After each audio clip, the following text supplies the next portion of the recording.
অভ্যুত্থানে আমরা একসাথে হাতে হাত রেখে কাঁধে কাঁধ মিলিয়ে এমনকি পরিকল্পনার টেবিলে একসাথে বসে যেভাবে আমাদের কাজগুলো করেছি,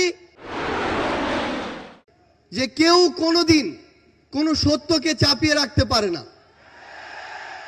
সত্য প্রকাশিত হওয়ার সময়ের শুধু অপেক্ষা। এই ফ্যাসিস্ট বিরোধী যে এক বিপ্লব, এই বিপ্লবে আমার সামনে উপস্থিত থাকা আমার সহযোদ্ধাদের বিপ্লবী সালাম। বিগত 16 বছরে খুনি শেখ হাসিনা যাকেই তার পটেনশিয়াল থ্রেট মনে করেছিল, তাকেই যেভাবে পেরেছে নানা উপাধি দিয়ে, নানা তকমা দিয়ে ব্লেম গেম খেলা যেটি ছিল সেই খেলায় মেতে উঠেছিল।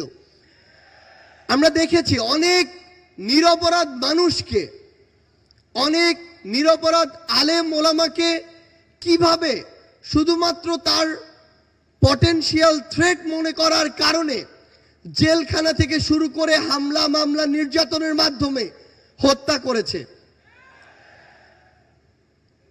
আমরা আমাদের জায়গা থেকে মনে করি যে বাংলাদেশ ইসলামী ছাত্র শিবির সহ বাংলাদেশের এমন অনেক গুরুত্বপূর্ণ ব্যক্তি ছিল, সংগঠন ছিল, যাদেরকে এই খুনি শেখ হাসিনা বাংলাদেশে, এই স্বাধীন দেশে বেঁচে থাকাটা তাদের জন্য দুঃসাধ্য করে রেখেছিল। আমরা আমাদের জায়গা থেকে শুধু আপনাদেরকে একটি কথাই বলতে চাই,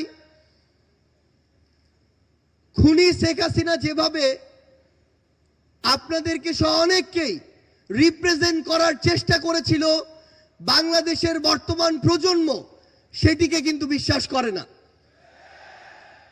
বর্তমান প্রজন্ম ততটুকু বিবেকবোধ সম্পন্ন বলেই এই ফ্যাসিস্ট খুনিকে এই দেশ থেকে বিতাড়িত করেছে এবং তার দেয়া প্রেসক্রিপশন আগামীর প্রজন্ম হজম করে না বলেই তাকে এই দেশ ছাড়া করা হয়েছে।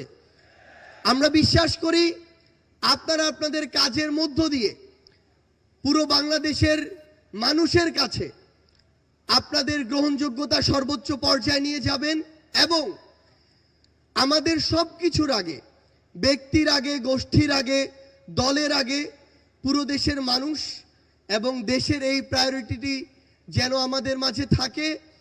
আমরা বিশ্বাস করি 24-এর অভ্যুত্থানে আমরা একসাথে হাতে হাত রেখে কাঁধে কাঁধ মিলিয়ে এমনকি পরিকল্পনার টেবিলে একসাথে বসে যেভাবে আমাদের কাজগুলো করেছি, আগামীর বাংলাদেশ গঠনে দেশের স্বার্থকে সবার আগে রেখে আমরা একইভাবে ঐক্যবদ্ধভাবে কাজ করে যাব।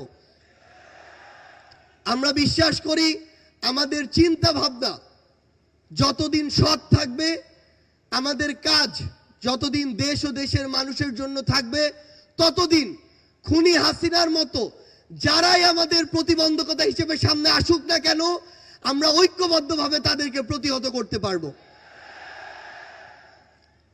আজকে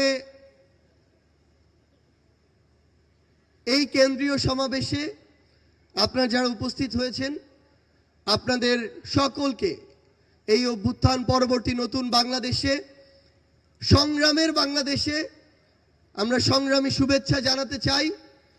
আপনাদের সাথে আমাদের আবারও দেখা হবে যতক্ষণ আমাদের পথ সত্যের, যতক্ষণ আমাদের চিন্তা ভাবনা মানসিকতা ন্যায়ের, ততক্ষণ আপনাদের সাথে আমাদের আবারও দেখা হবে হয় সংগ্রামের রাজপথে অথবা বিজয়।